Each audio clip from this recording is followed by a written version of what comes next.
co-creation is something that we do naturally as makers and as choreographers and theater people, artists, but it's also something that can have another light to it. One of the things I lacked when I first started was confidence and understanding where I was and who I was and what my positioning was as a choreographer within this very complex world. And I think that's one of the things that we can give them.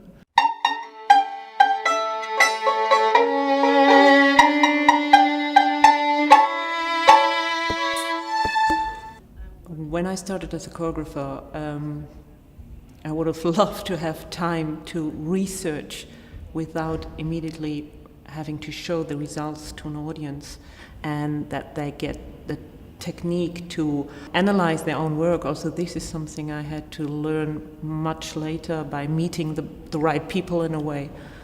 And I think that we can offer already now. Like, how do you analyze? How do you look?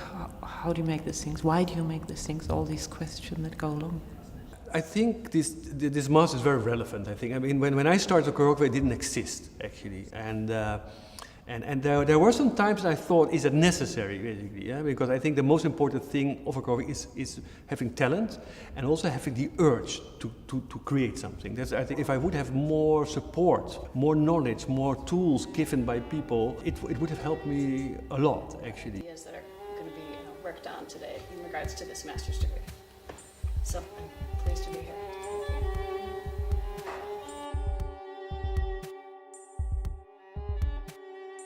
There are some key words that are for us essential to work with. The first one is, and that came already, I said it several times already, is co-creation. And it's a very popular word on this moment, and we are very aware of it. And at the same time, we're using it because we find it essential into what we think and all what we heard, what the future of choreographers will be, because they will have to co-create too. I think the choreographer of today is a different beast. A choreographer today is just not the person that stands on the top and says, you do this, you do that. You have to know how to be co-creative. And dancers today are also different. You know, performers today want to have a say in what they're doing. I think the whole field is changing constantly. I think that's the nice thing of our work. It's the field is in movement as we are moving. And the other thing is that there is another level of working together. There's not anymore, not everywhere, but in a lot of companies, there's not this strict hierarchy anymore, that the choreographer is the one who comes in and shows the steps and the others are doing it. So there is a form of co-creation. The dancer is much more involved. So the process nowadays, I guess, different than way before. And so we have to adapt to this and react in a different way. I think the more well-equipped you are as a young choreographer, as a creative person, the more chance you have to survive, but also the more chance to develop more rapidly and to become a more complete artist, actually.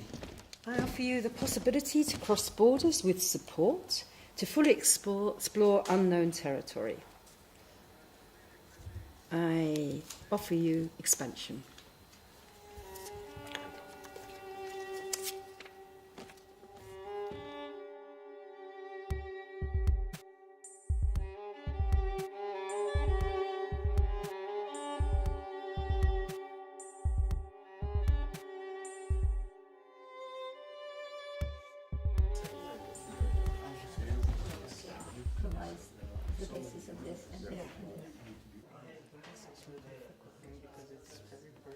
Well, we're looking for people who are at least a couple of years already busy as choreographers, people who are maybe teachers within the education world who are making things for their students, people who work in the amateur world. There are a lot of professional choreographers who also work for the amateur world. We're looking for people who have a question. That's very, very important. A research question, an artistic research question. People with crazy ideas, people who can think out of the box, who can come with new, surprising ideas and original, and maybe who are looking to go to the edge of things, and also people who are open-minded is very important. We're talking about co-creation, we're talking about blended learning, we're talking about a digital society, we're talking about linking the professional world to the amateur world, to the circus world, giving a young choreographer 2 years to sort of work on one idea, to enrich it, to fail in some things and to learn from what you failed from is a very special thing and a very unique thing. Because sometimes in the producing, you lose your way. And it's nice to give them a place, a space to stop and reflect and see what they're doing and why they're doing it and to go further. How do you facilitate exposure? Because I think in a sense that once you expose people to the right things, the research process is inherent in the curiosity of the person that you bring into the program anyway. Yeah. And if you are asking them to compose on the basis of exposure, that they're already doing a kind of research. Their ability to articulate that is what you're developing as the skill. This relation with the working field, professional work in the early stage is very important because people can have a taste of the real life of how things really happen, and if that happens in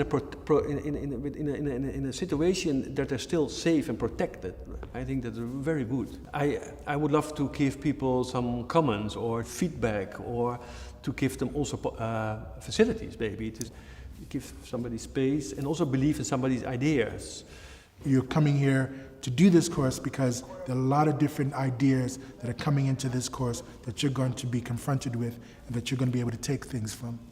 What I imagine now is that you learn to look through other eyes and broaden your own horizon about what movement is.